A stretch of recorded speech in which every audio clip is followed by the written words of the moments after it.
Hi, hello, welcome to the End of Seeking podcast, and we're at episode 15. Very good. How are you feeling? Mostly better, and both excited and slightly apprehensive of the fact that I'm speaking at the Heart of the Rose Festival on Sunday. In Royal Tunbridge Wells, or Yes. near enough. Yeah. That's exciting. Again, apprehensive, but also probably excited, yeah. Yeah, both and. It's great, it's great. Yeah, so heading off tomorrow. Nice. What's your I don't know, what do you call it, talk, workshop, or whatever? Is it titled somehow? It's called The Divine Light Within Includes All. Oh, that's juicy. That's nice. And yeah, I'll do a bit of a talk and questions and answers and a guided meditation and a divine light transmission is generally Nice. the plan. Good.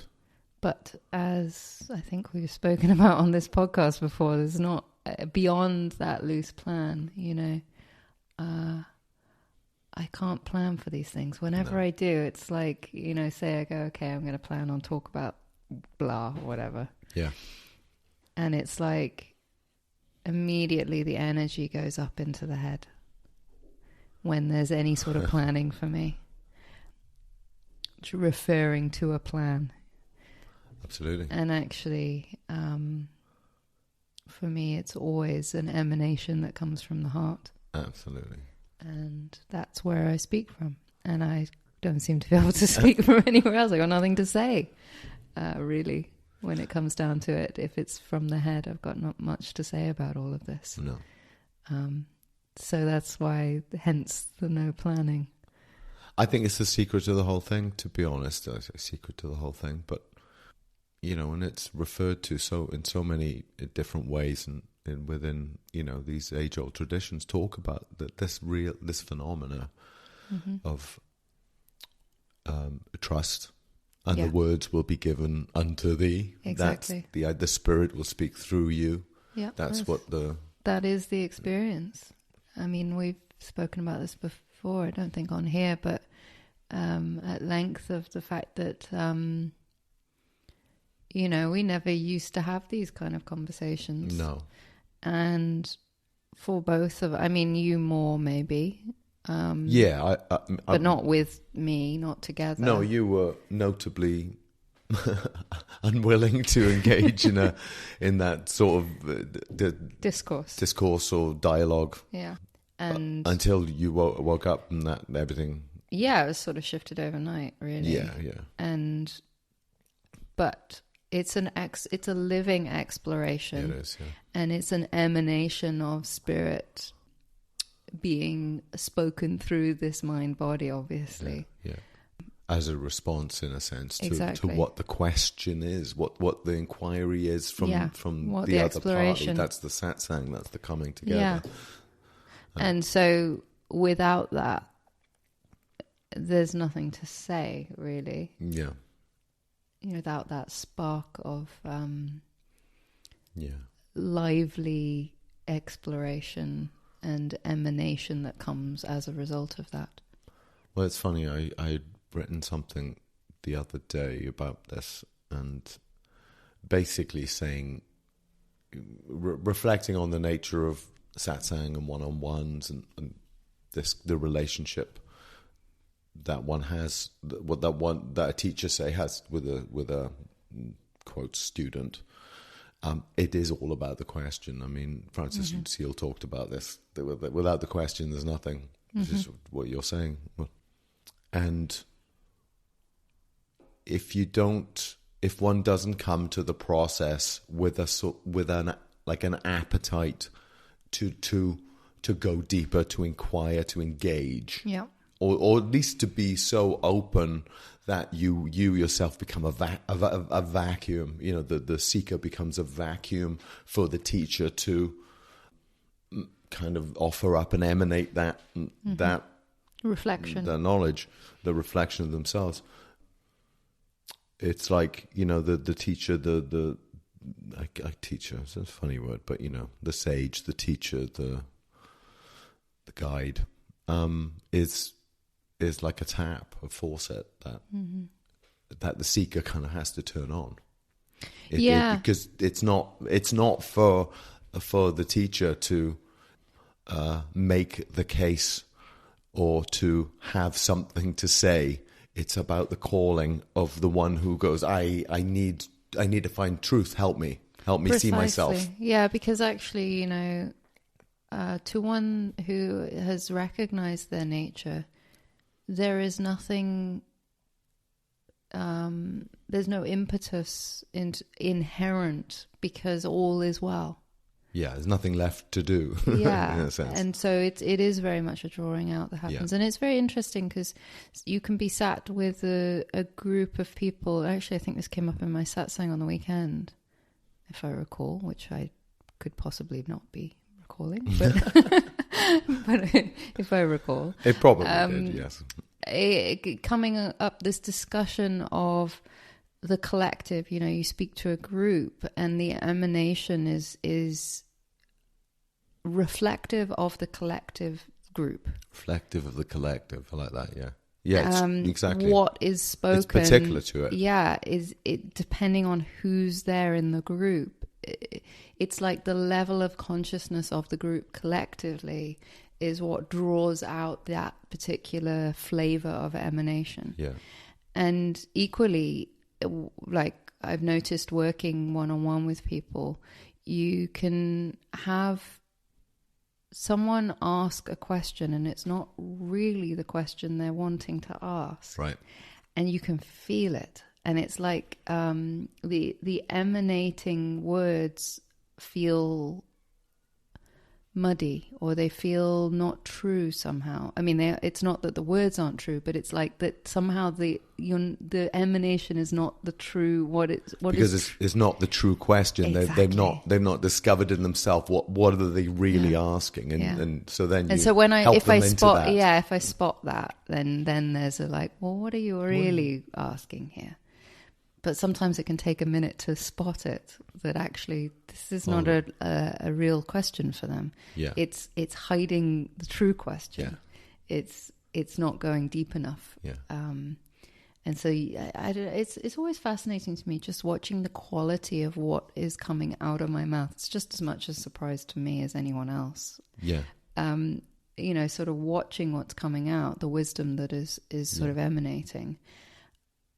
It is always fascinating because it reveals a lot. It reveals who you're talking to. Exactly, and it reveals the word pregnant energy is what is coming up for me right now. Is like there's a pregnant energy of the question and the answer, the reflection, the mirroring of life. There's a pregnant energy to that, and it's like the full potentiality is both in the question and the answer, right, of what wisdom is needing to be revealed in that moment, in the space between the question and answer. Right, that's beautiful. Yeah, I've noticed it, certainly, and everyone's different, and sometimes, as you say, you're surprised. You go, "Wow, this is coming out," and sometimes you don't all the time. I don't know what I'm going to say. No, if I'm sitting with someone, and I don't know what's going to be called, what's necessary, because that's it. It's what's necessary. That's what makes it so beautiful. What's being mirrored, and you being a kind of a clear reflector for them. But that's what makes it so beautiful is the unknowing of all of this. As just as much a joyful exploration for me. Yeah. As the person I'm sat with, for me, I'm just learning just as much and growing just as much and seeing and exploring just as much, and it's a real joy, actually. Yeah. And yet, as we touched on just before,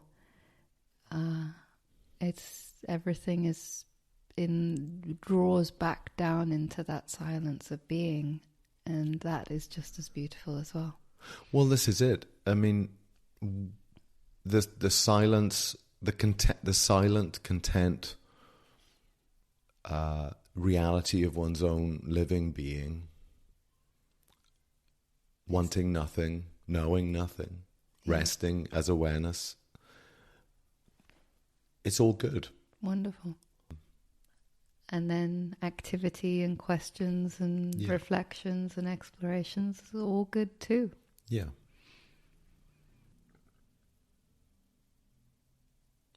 Well, that sent us back into quietness, isn't it? No, but the trust is what needs to be there as one is approaching the need or the call to speak, let's say. So you're heading towards a public situation. Yeah. It's not, it's different in the sense that it's in person rather than you're more or less doing it. Which is new online for me. It's kind of new, A large group of people in person. But I can feel it in my body. Yeah. I can feel the gearing up for it, the energy being pulled towards that. But it is entirely an act of trust and surrender. Because that's all you can do at the end of the day. Because the fact is, you can't prepare in any way. You don't need to prepare in any. In fact, any preparation is counterproductive, I would say. Right. Because you start leaning on these things that you've set aside. Oh, well, when the time comes, I'll do that. And that's what I mean about going up into the head then. You go up into the memory that says, oh, should I be saying this next? Or was I supposed to do that next? It's like it takes you out of the present moment. Well, for me, it does anyway. It takes you out of the present moment and up into sort of the scrambling around or the searching for memory. And that is entirely useless. It is. It is. So that'll be fun. That's your weekend planned. Yeah. Were you speaking on Sunday? Sunday morning, which is a really lovely time, a nice time slot, I feel. Yeah, you're better in the mornings. I am, but there's something about the energy of Sunday mornings that's true. that I really find to be very... There's an energy to Sunday mornings. I don't know if it's because so much of particularly this cultural history, in this country anyway, there's so much emphasis on Sunday mornings in terms of the focus being to something higher than just the mundanity of one's self-centered life, let's say. That's wired into Western culture for thousands of years, actually. It's only very recent that's not really as prominent. But even so, it's in the... You're right. You're right. Sunday morning. The energy is it's like... It's in the history of our DNA almost. Yeah, for sure. I love it around here even. Sunday morning, the bells there's a big church. There's a bunch of churches, but there's a big, old church up on a Sunday morning. You hear the bells ringing. Yeah. I love that. Call, as you say, to the higher. Call to put down your worldly concerns and your busyness and attend to the highest. Yeah. I think we've lost something in this culture. Absolutely. And it's not to say that there aren't issues with what we currently call religion. And sure. I have many issues there, I think. There's a lot of room for improvement, let's say, in terms of the current iteration of how it shows up for people. But I was listening to something, and actually, again, I was listening to sort of a talk online lectures on Exodus, biblical analysis, deep biblical analysis. I find it fascinating, but talking about it in sort of mythic terms. You don't even have to talk about it in terms of, divine revelation, whatever your beliefs are about these stories, doesn't really matter. But the point is that there's a sort of an idea that the weak, we need to, we're incarnate beings where we need to go about our business and, grow food and whatever, and live our lives and Live do our that. But we human take a lives. day down. We take that time down. It's the Sabbath, whether it's Jewish, Christian, or I don't know if Islam has the same thing. But my point is, you take time out where you're not concerned with the marketplace. You're not concerned with the doings and the busyness and of material life and concerns. You put it all down to attend to the highest, tend to the, God, reality, life, higher, the inner self, whatever you want to look at it. And that's actually a part of our necessary. It's a noble pursuit yeah. in terms of the balance of life to have, whether you see it at the beginning or the end of the week, depending on where you start your calendar. Yeah. It's like to have that as a pivotal moment in your week. Yes, Is it's both the end and the beginning. It's the gap. Yeah. You create the gap. Exactly. At the end of a period of activity, even sets you up for the next period of activity. Yeah. And that's really beautiful, and I think really necessary. And one of the stories was in this lecture. These lectures were talking about how the Israelites, they were still bound to Pharaoh as slaves. And Moses came along, and that whole story starts to unfold, and the story is, let my people go, so that they might go into the desert and worship me. That's the idea. Not just let us go into sort of an untrammeled freedom, but so that we can attend to the highest. Yeah. And the response to Pharaoh goes, no, and I'm actually going to work you even more. Charming. And it points to this. It's actually almost an analogy for the way that we're operating in a sort of a secular paradigm. Is that forget about God, forget about discovering true nature and the self and whatever your understanding of the absolute is. Work, get on with it, because this is all there is. And there's no downtime for that. You just get on with it.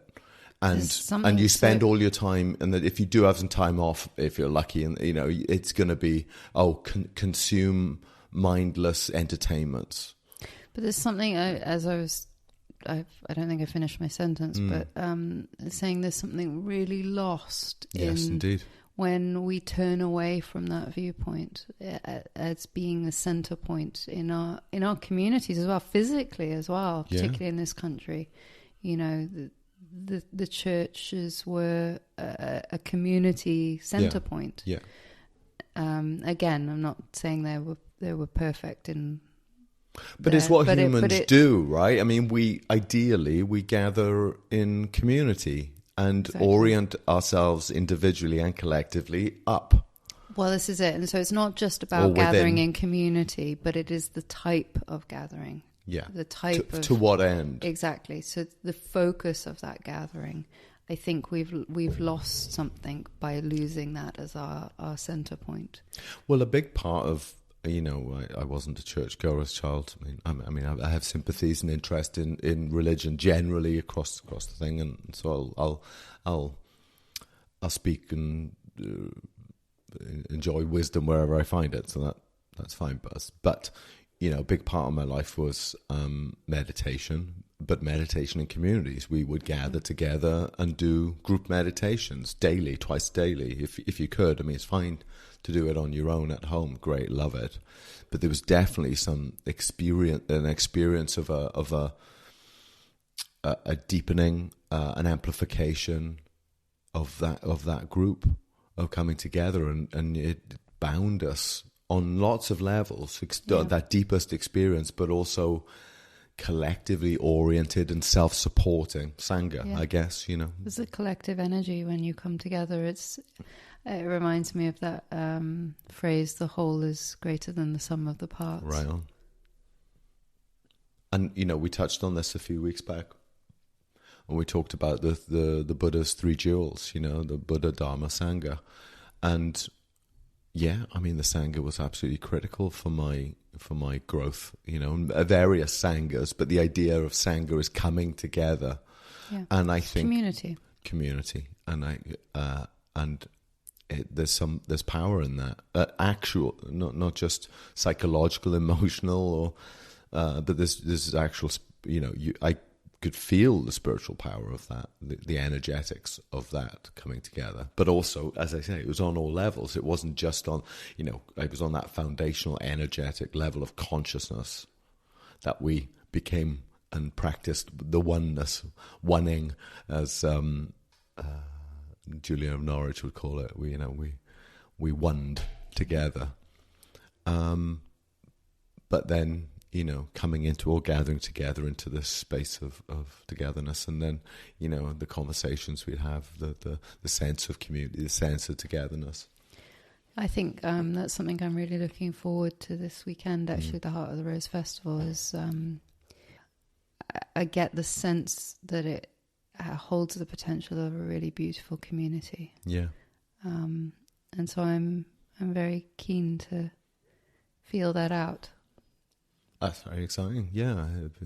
Because I say that, we've been walking our paths parallel and together for the last sort of, almost 20 years now, in lots of different iterations. And, large parts of that were, we discovered each other in a spiritual community. Yep. And we moved to other spiritual communities. Multiple times, and that was a great joy, actually, to be part of that problem. Again, as you said about things like church, not that we don't have some issues and about how sometimes these groups. Well, they have pros and cons. They're pros and cons. And when they are they are also full of egos. Yes, exactly. And that can become problematic. Yes. But, everything in its place. Which is true of any group. Indeed. Coming together. But everything in its place. There's tremendous upsides from the presence of Sangha. But what's happened for us over the last, I don't know what it is now, maybe 7 or 8 years, perhaps, is it? I don't know. Since about 2016, let's say. Yeah. It's just been you and I, really. Well, that's not strictly true.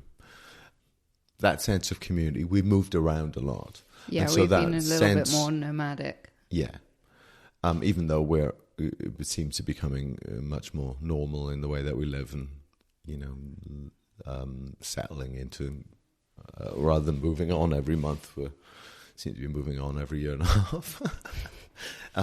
We'll see. Current burn rate, yeah. Current burn rate. I hope this isn't that short. But the community aspect of it has not been so present. We haven't been in a community. That said, I have there's an online community. Well, this is it. But it's not a physical community as at this moment in time. No. Which has a different energy to it. Online it's very beautiful, and it has a great power and great strength to that. Yeah. But I also do miss the actual physicality of being around people of a common which basically orientation. Hasn't been there since before the whole lockdown and that whole thing, but it was amplified by that, as it was for most people. Isolating, atomizing. Yeah, it's not good. So all this to say, I'm looking forward to being in person. Yeah. With 350 or whatever it is, other sisters. Yeah, that's nice. Well, what we started talking about today, or decided that we might want to talk about, is there a spiritual path, or is there no spiritual path? And yes and yes. No and no. Neither nor. Yes. Either or. Both yes and no. Yeah. To both. I got into I'd just had my big shift, which completely changed my world forevermore. And about, I don't know, 6 months later, we found ourselves back in the States and returned to a spiritual town, full Fairfield. of meditators, Fairfield, and it was it was beautiful to go back. But there's that T.S. Eliot quote: we shall not cease our exploration, and after we have finished our exploring, we shall return to where we started and know it for the first time. And so Sort of. That's sort of. Did I butcher it? I've got it here. Go on, then. You kind of got it right. No. It's one of my favourites, which We is shall why not I have cease it. from our exploration. We shall not cease from exploration, and the end of all our exploring will be to arrive where we started and know the place for the first time. Okay, it wasn't quite butchered, but it was. But the idea Almost. is you return anew, and it was strange that after only a year, the difference a year made to who I was, who you were, and therefore the experience of that place and those people. Yeah, very different. But I got into a conversation once with a friend. Which at the time, just to give context to those listening, there were lots of conversations happening. Oh, yeah, with us and people that were, friends. Yeah, there was a lot of, a big shift had occurred, and it's quite hard not to want to. You can't help but sort of want to express it, really. I did anyway. Well, also you got this I'm bearing all of your dark secrets here. No, all I'm of them? joking. Yeah, okay. You have a sort of a missionary sort of do, zeal to you which roots. has mellowed actually over the last totally. few years. But it's in your makeup. It's always been part of your personality. The enthusiasm of the missionary. Yeah. The zeal. Yeah, totally. So I was quite happy just to get into these, inquiries. Which is great fun. But I wanted, level. I'd just come out of years really of uncompromising self-inquiry. Yeah. And that, which is quite different from what you had originally come from in terms of the TM world. That's not. There's not a lot of self-inquiry in that realm. No, there's not. There's not much at all. The model, the spiritual model of that approach is you practice your meditation, your yogic practices and whatnot, and continue doing that, and that will progressively transform and purify the physiology, and ultimately you'll become enlightened, more or less. There is also a great element of what they call the knowledge. Yes. But it's not spiritual inquiry. No, I was going to say it's complemented by spiritual knowledge, Vedic knowledge, typically, and understanding, and those two go to. That's the model. I'm not knocking it. It's actually knowledge on one side and direct experience on the other, and those two complement each other. And those are the Maharshi talk the steps to growth: knowledge and understanding. So I'm not knocking it, but then coming into. But it's not spiritual inquiry. It's not self-inquiry. No, it's not inquiry as such. No, it's not a direct path. It's not a direct inquiry. Present into moment. your own experience. Yeah, who am I? Yeah. What's the nature of my experiencing right now? And actually directly inquiring into that. Yeah. Satsang, self-inquiry. That became that for the last several years of my seeking. That was increasingly that. Yeah, your focus. Yeah. So I came back to Fairfield armed with that MO, armed with that way of looking at reality, and it is so direct and it's so uncompromising, questioning every presumption, and actually it was a bit too on the nose for us, for the people around me, combined with my zeal for it, like the just that the discovery of true nature is so available if one can only come at it with sufficient earnestness and beginner's mind, actually. And, yes. That innocence of curiosity that goes, okay, let me set aside what I think I know here and take a look at what is actually truly revealed within my experience. Exactly right now. And that's what self-inquiry to me is setting aside all conceptual certainties and taking a look. Yeah. So I was sitting, drinking some coffee, and we had some friends around, whatever, talking, and I uttered this idea that there's no path. The path, and of course, that was where I got into. That was contested by someone. Of course, there's a path, and this is from honestly, as someone I very much like and respect, and but it was almost like a bumping of paradigms, because this is where it comes to a seeker, there's a path. Yep. To a finder, there's just now. Yeah. And the path is simply a conceptual construct. It's just what is. Yes. And your description or your story of what is what amounts to what we would call a path. And so this idea of no path is rooted in the reality is rooted in reality. There is only this, right? There's only now. Yeah. And where do you have to go? What path do you have to follow to arrive where you already are? Yeah.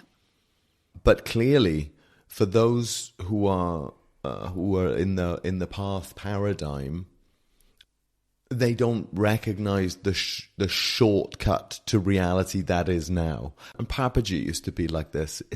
He would say, when are you gonna be free? When are you gonna choose to be free? And so, and in 10 minutes or 10 years? How about 1 minute? How about 30 seconds? How about a second? How about not even a second?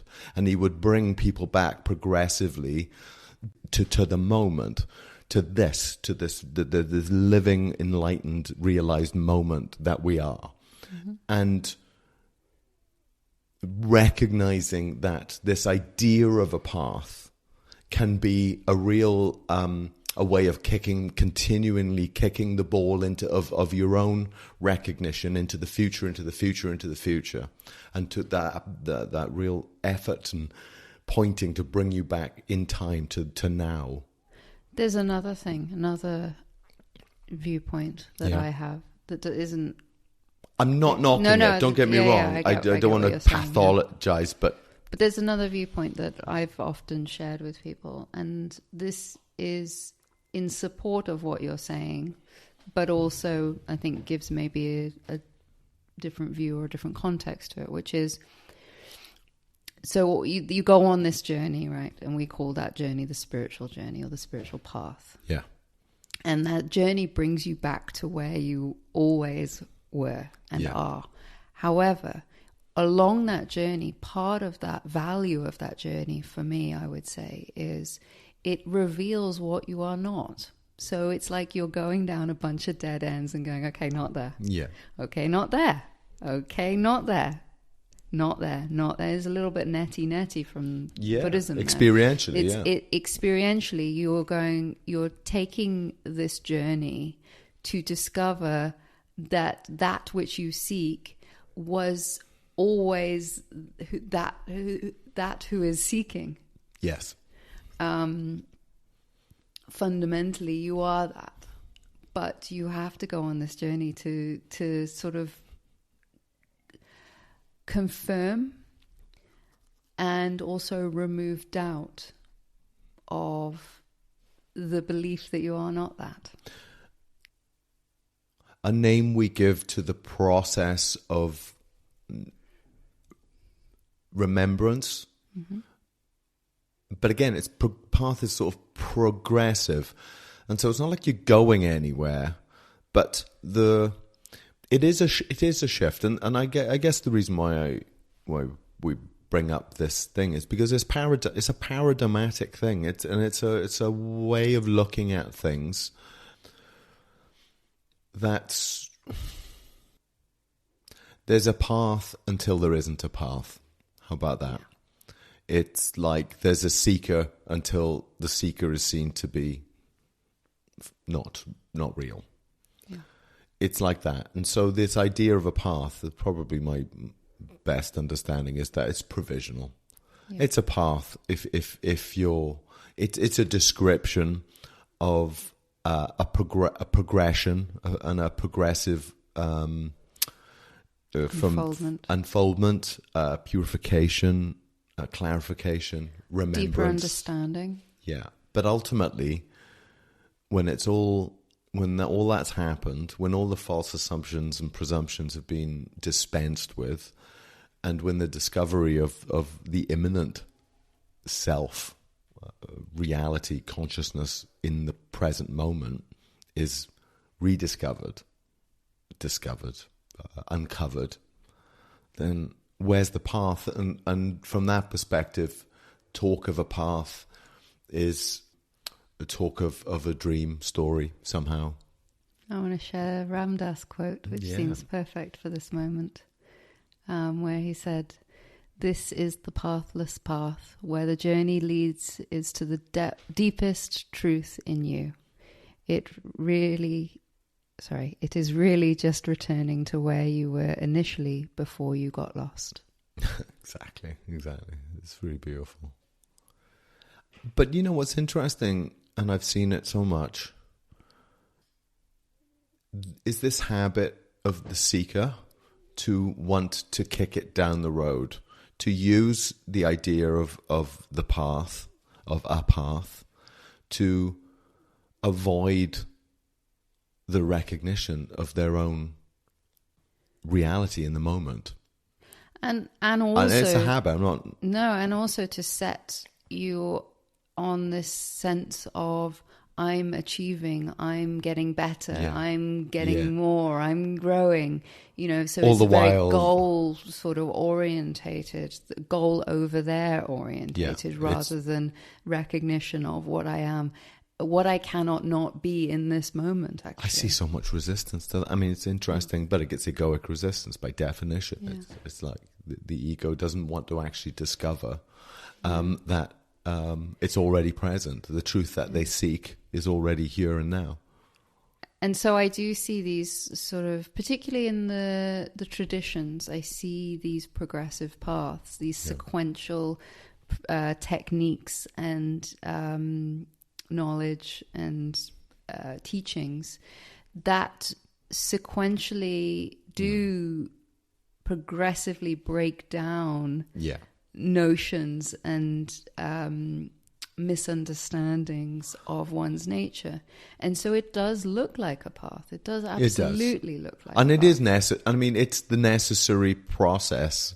For some, not for all, I would say. Yes. Well, yes. Some find themselves on those progressive traditional paths, and others not. Others, it's much more, as you've said before, bootstrapping. A bit of this, a bit of that.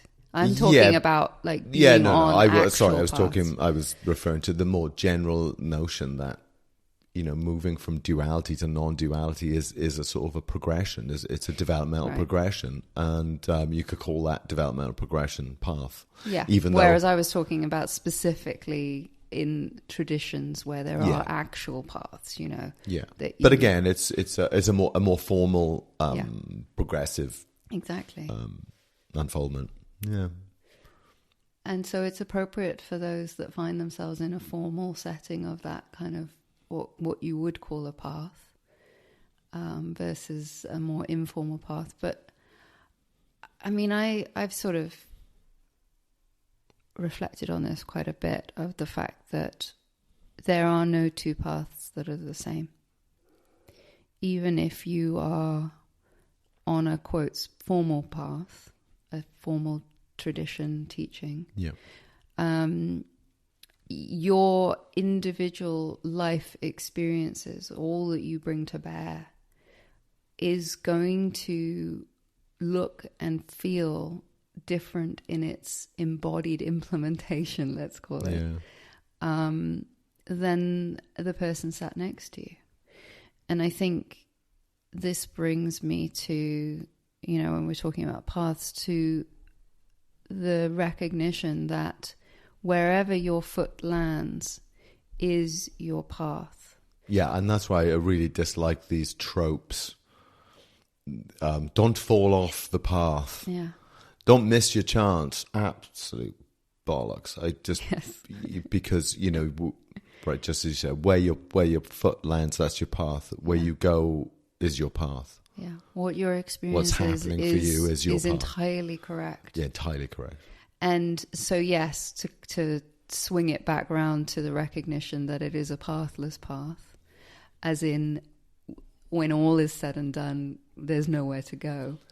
But the paradox that we're talking about is how it feels and is experienced as a path. I just think it's important to point out that what we're talking about is what we've talked about before, which is there's in this whole discovery, this thing, the spiritual, project, this reality.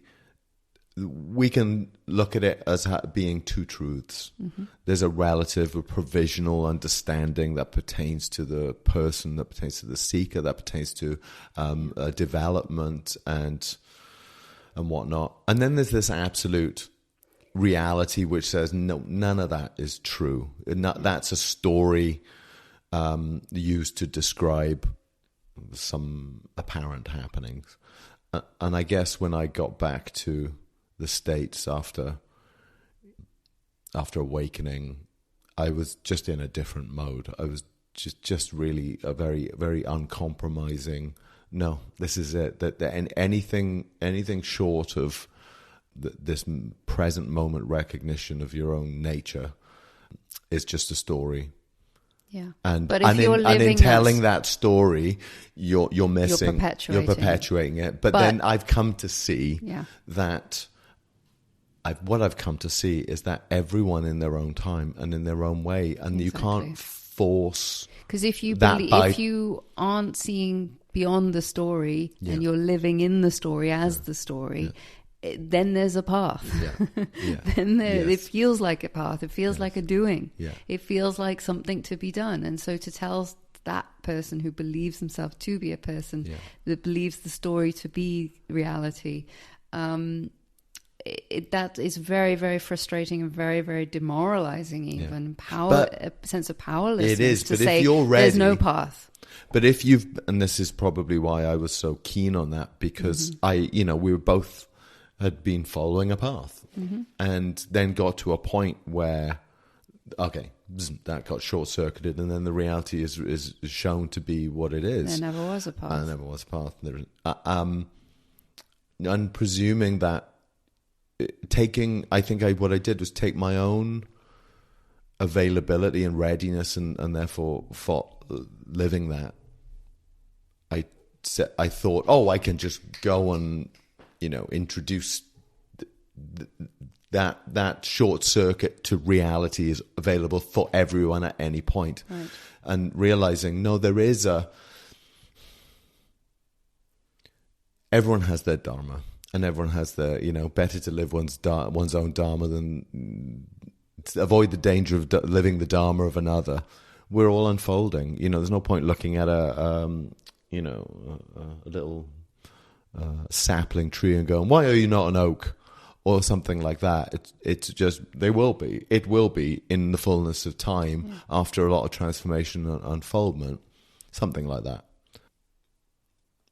So again, but it's two truths. It's two truths. It is two truths. But I maintain that it's not just two truths on equal standing. It's important. It's important for the seeker to know that. Sure, use the provisional teachings and use the provisional understandings, but be heading for the ultimate, because in the two truths, the idea of the two truths doctrine, or that idea of relative and absolute. The relative is nested within the absolute. It's not It's relative. arising, It's temporary. And Don't make yourself too at home in that, and try to understand what's being said when you say there is no path. Okay, fine. There appears to be a path, and try to get your head around what's being said there. Why isn't there a path then? And that's an entry point. That's a Dharma gate into inquiry. Why is it said that there is no path? What is meant by that in my experience? So, good question to you. What is meant by that? Not to put you on the spot or anything. Well, we've talked about it. The path, the idea of a path is a narrative. That's. I'm not going to drill down on that. I'm asking the question here.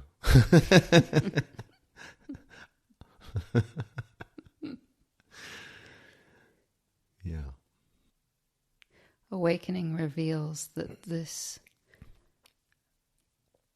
story of the one who has been seeking and who has meditated, and that meditation has had an effect, and that effect has been awakening. All of that is then seen as just the story of consciousness living out in this way, and yet the recognition is, I was always that which this story sought. That's the thing, actually, the retrospective aspect of awakening, that you awaken and go, oh, there is no person as such. There is no. The world is a manifestation of spirit consciousness. It's appearing in the present moment only. But it goes back to there never was that. Therefore, there never was a person. There never was a seeker. There never was a path. There never was a world as such. It is simply what's arising now. Yeah. And any impetus to be drawn into a deeper and deeper spiritual quest, which looks like a path, all of that was just a symptom of consciousness coming to see itself clearly in this moment. But when we look at the moment, it's like, well, where did that even happen? It just appears as a what we call a memory right now. Which is arising right now, yeah. Yeah, I mean, who's to say there ever was a past? Who's to say there even will be a future? It's just something. It's something that Papa used. I think he did a whole book on this. Nothing ever happened. Yeah. And when you sit in your own true nature, all that's manifestly present is what's manifestly present now. The idea that there's a past that actually happened is only a suggestion that's occurring as a thought in the present moment. I mean, it's a radical a shift of understanding about the nature of reality. You just seek. You go looking for self, and who am I? That simple. Who am I? What am I? What's the nature of myself? And in doing so, you discover that reality itself is not what it's pertained to be, what it's claimed to be. But it's funny. It gets me thinking about. I was reading something, watching something on quantum field theory, and I think in one of the early podcasts I talked about having a Twitter spat with a materialist, and he was quite scientific, and he thought himself as scientific. But then I'm like, you're actually not aligned with our most fundamental understanding of the nature of reality, of what we call reality, is quantum field theory, that particles and atoms and or everything that is what we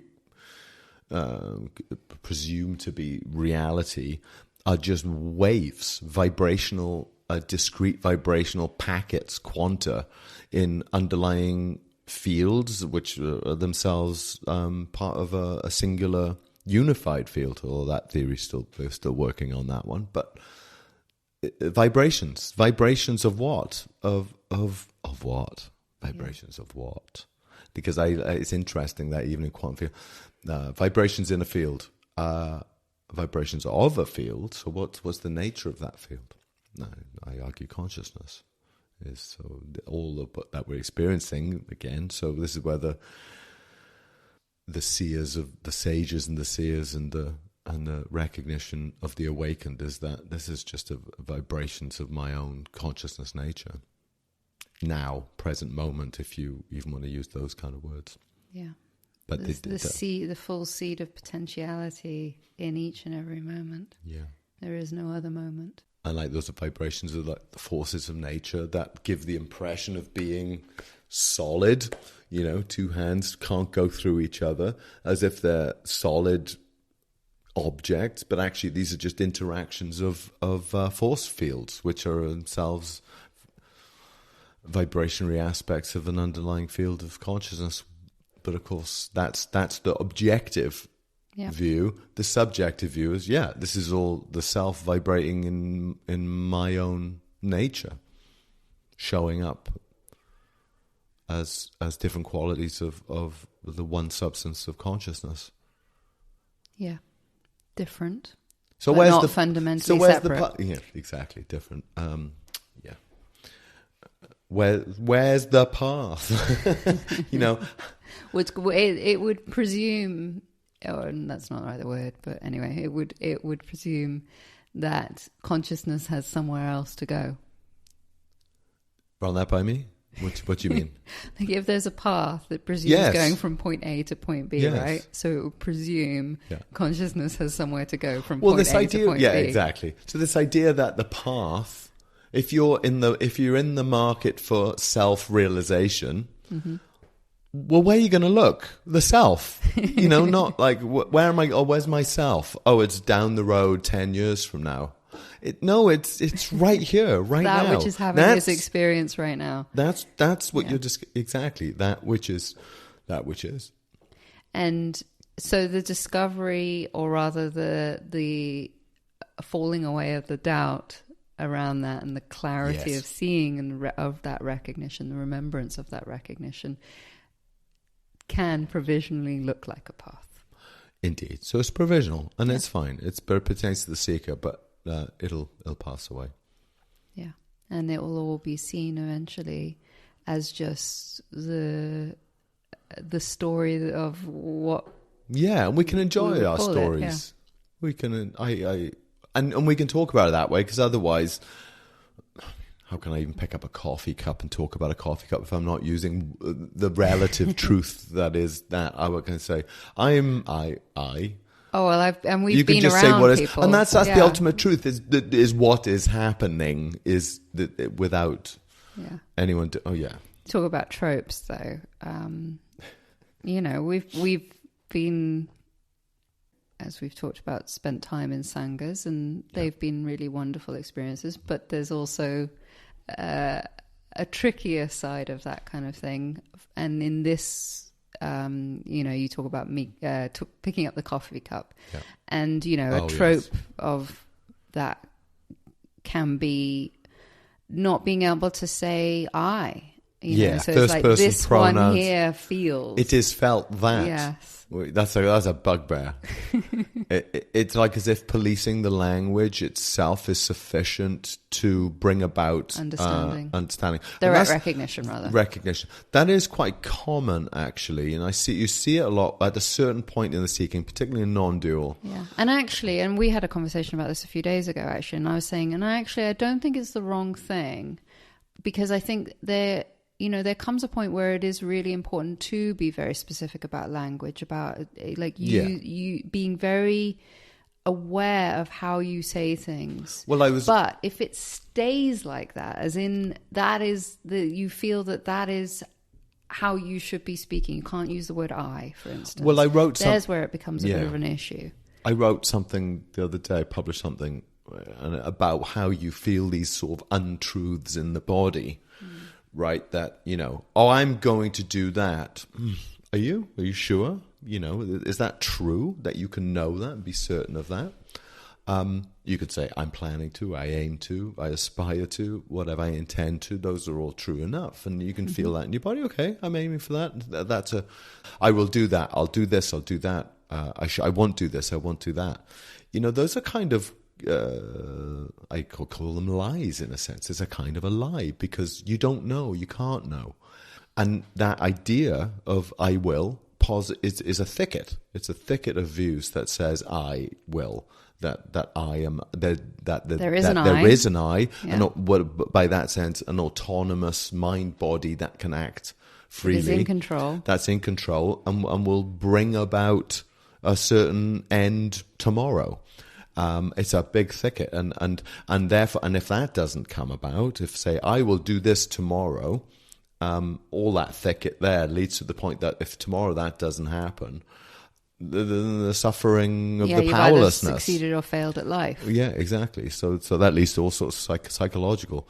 Again, it all pertains to the delusion around I, me, as a mind body, as an egoic, independent, autonomous self. That, and of course, that's one of the first stage of abiding awakening is the dissolution of the self view, self small elf, the egoic view, the person view. That dissolves.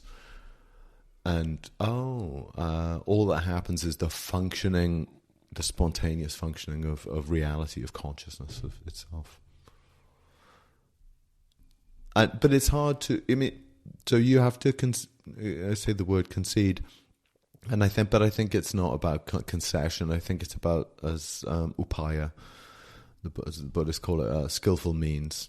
Yeah. There's no point because you don't want to.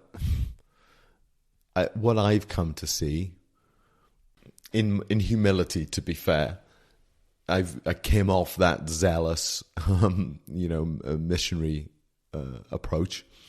I came to see more clearly, the path needs to unfold before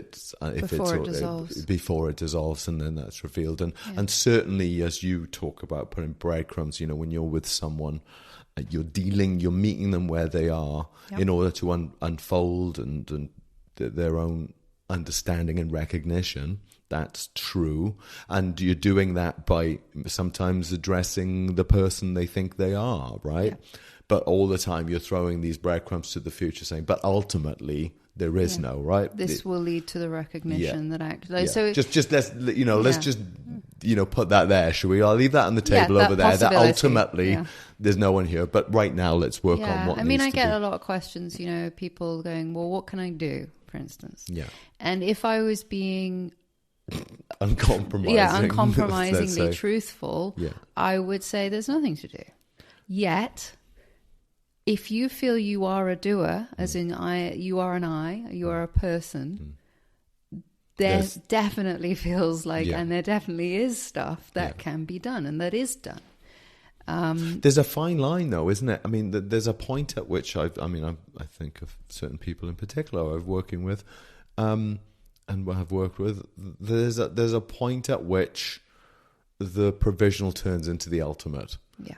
Sometimes the provisional is dropped in favor of the ultimate. But for a while they coexist, and you arguably at closer to the threshold of non-dual recognition, that those become more. There's more of a dance. Sometimes you're speaking ultimate reality, just pointing to the ultimate. Sometimes there's still some talking to the person. There's just, as what we were talking about earlier, it's interesting to see what comes out depending on who is inquiring, who you're sat with. Yeah, it's very true. And so I also early doors was much more uncompromising in terms of provisional truths, but I think the thing I sort of noticed was the unkindness of that. Actually, is like when you really can't see that you're not a person. Yeah. To have someone telling you you're wrong, you're not a person, there's nothing you can do, there's nothing to do, there's nowhere to go, there's no one that's, doing this. That if you're not ripe for that kind of revelation,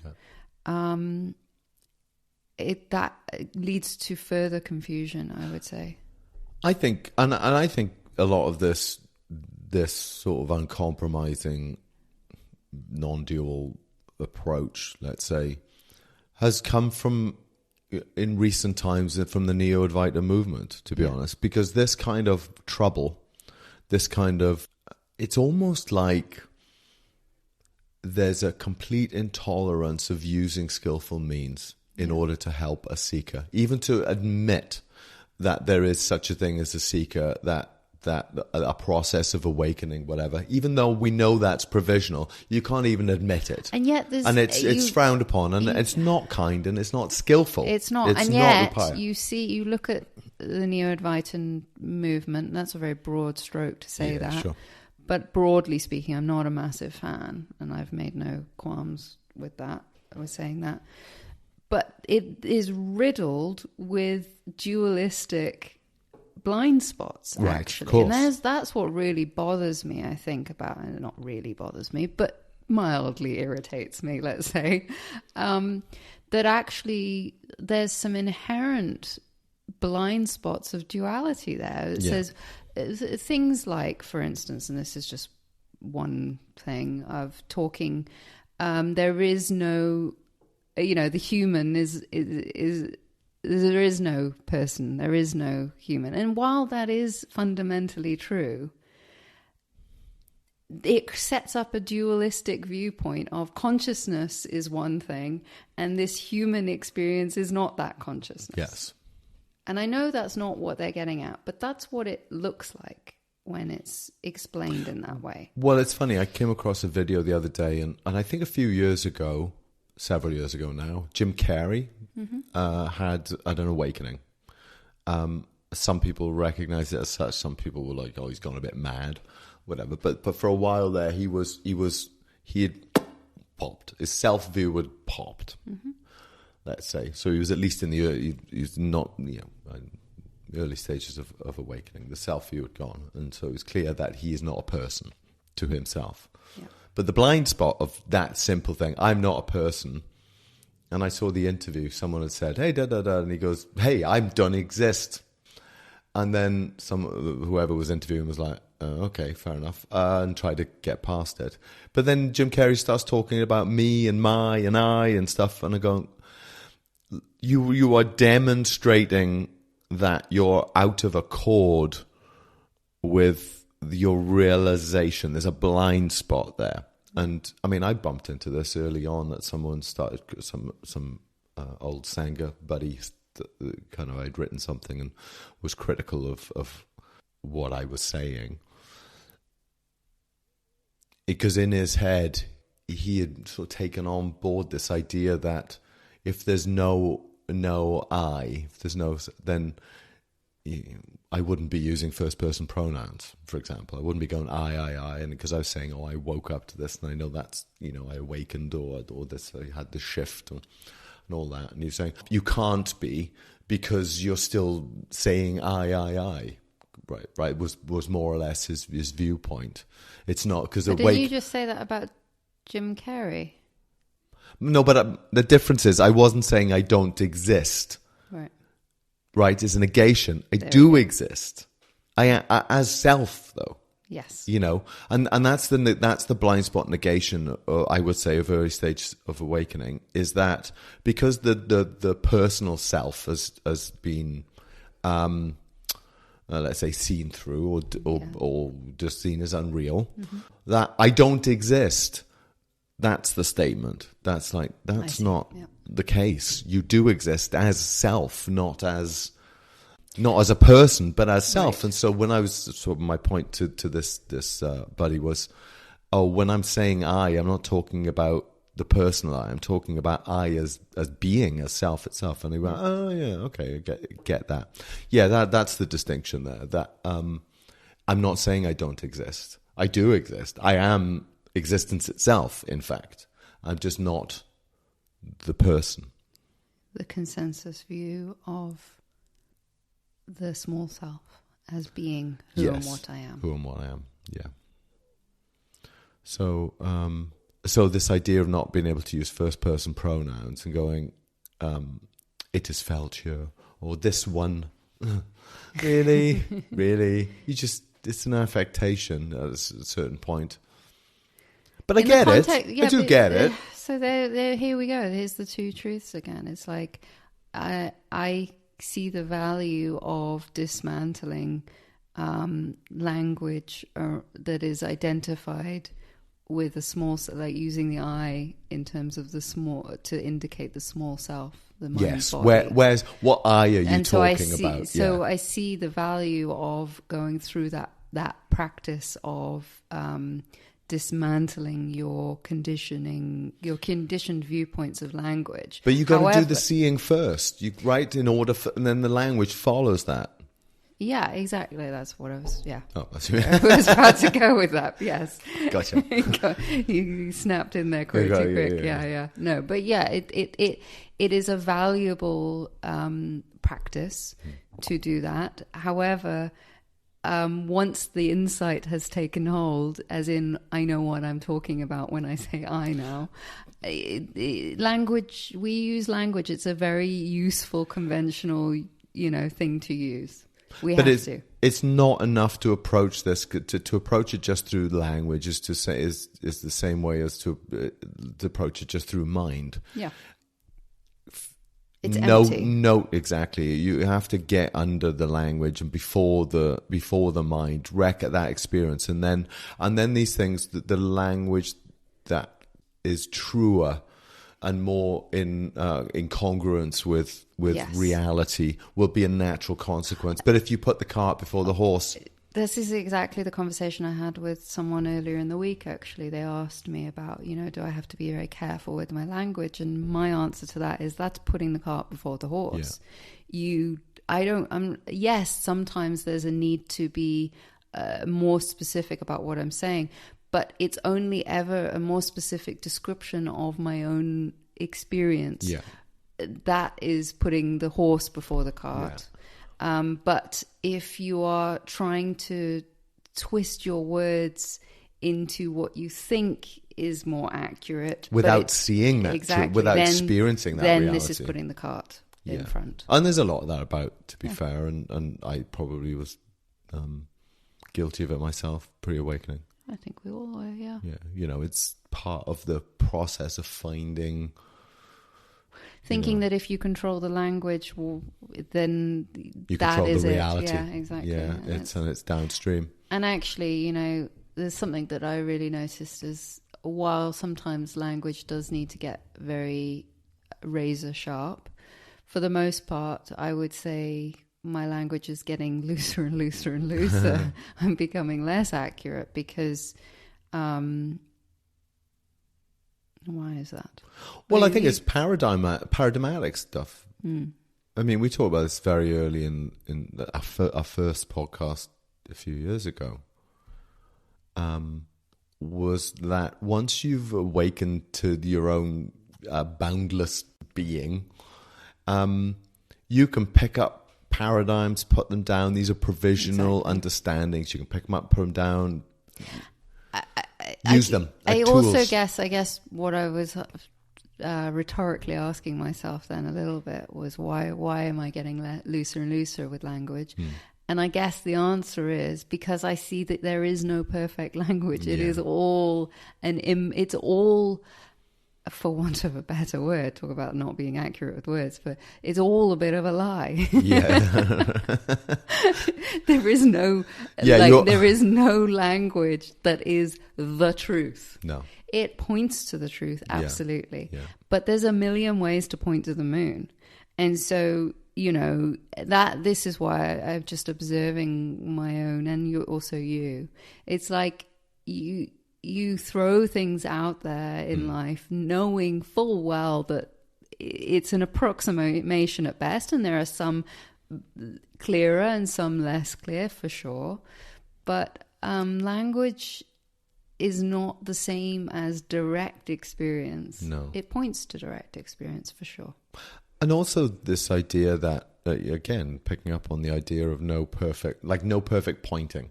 No. if they were perfect pointings, everyone exposed to a certain pointing, a certain phrase Singular, or lettering would be awake. The key. it.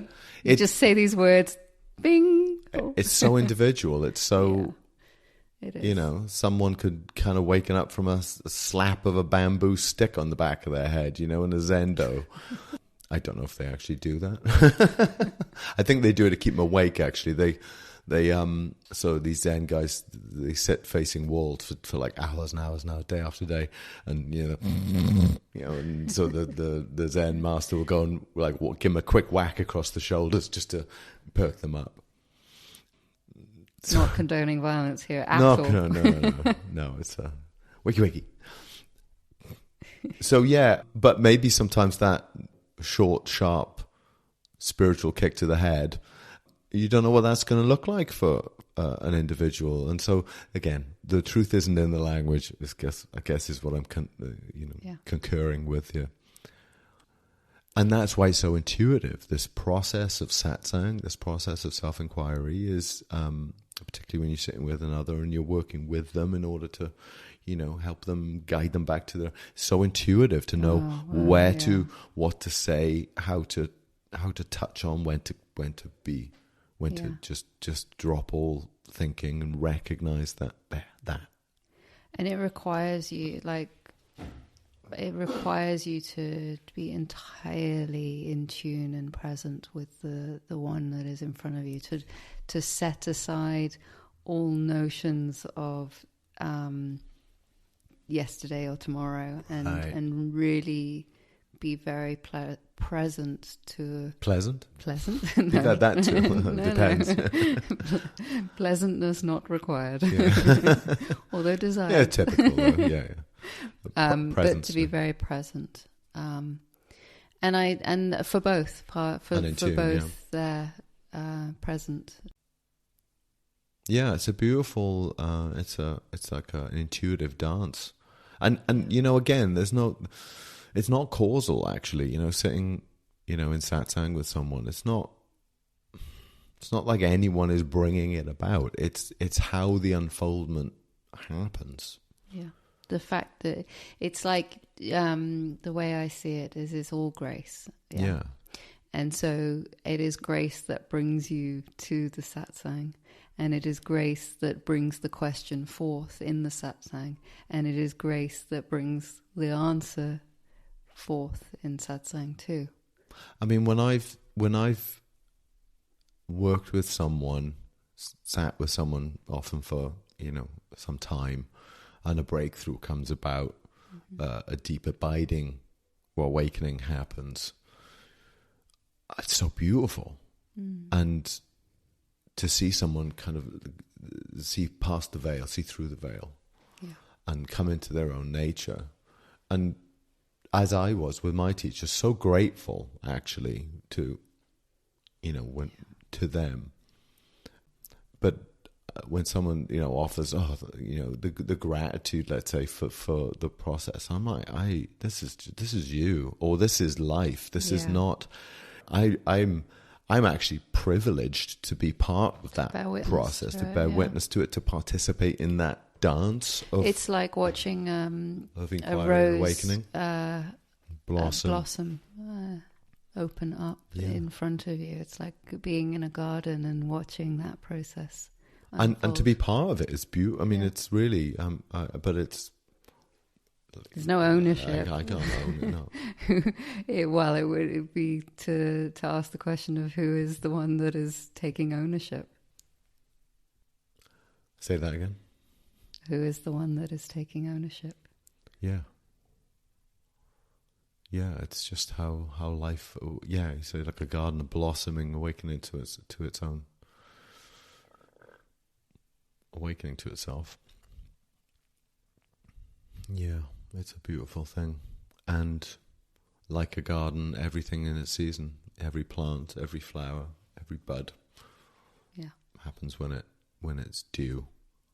And I think that's one of the for me, coming into this work and understanding and relation with others post-awakening has been the humility then on my part to recognize, just as like an apple fell from a tree when I'm absolutely ripe, as a consequence, it falls, and everyone has their time, and it's lovely when someone is ripe and then does fall from the tree. That's just beautiful. That's such a blessing to witness. And okay, let us wrap it up for today. That was a nice chat. Tune in next week. Well, we will be who knows what. Yes. Here for this again. Okay. Bye for now. Bye.